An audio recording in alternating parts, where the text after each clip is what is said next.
Hi everyone. Today we will show how to record loans in Zoho Books. Recording loans accurately helps us keep financial statements correct, track liabilities, and make sure the books show the real financial position of our business. Let's begin. On the Zoho Books dashboard, we go to the Accountant section. The Accountant section is on the left side of the dashboard. Click this drop-down. Next, we go to Chart of Accounts. In the Chart of Accounts, click New Account.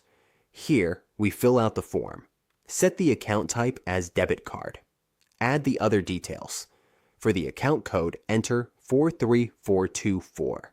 For currency and description, add the details and click Save. When saved, see here.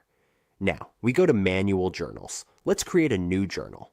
Here, we add the reference, journal number, notes, and callback. For example, use reference 123. Next, we select an account.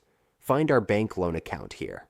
Add the description, such as loan number or loan name, and contact list. If there are contacts, add them. Then select the type for sales or purchases. Choose Purchases. For documents, attach the needed files. On the debit side, enter the debits and credits as needed. Upload a form. Once finished, click Save Unpublish, or Save as Draft as preferred. For now, we save as draft. After clicking Save and Draft, we are done. This is how we record loans in Zoho Books. Always double-check account interest and repayment schedules to keep records accurate and compliant.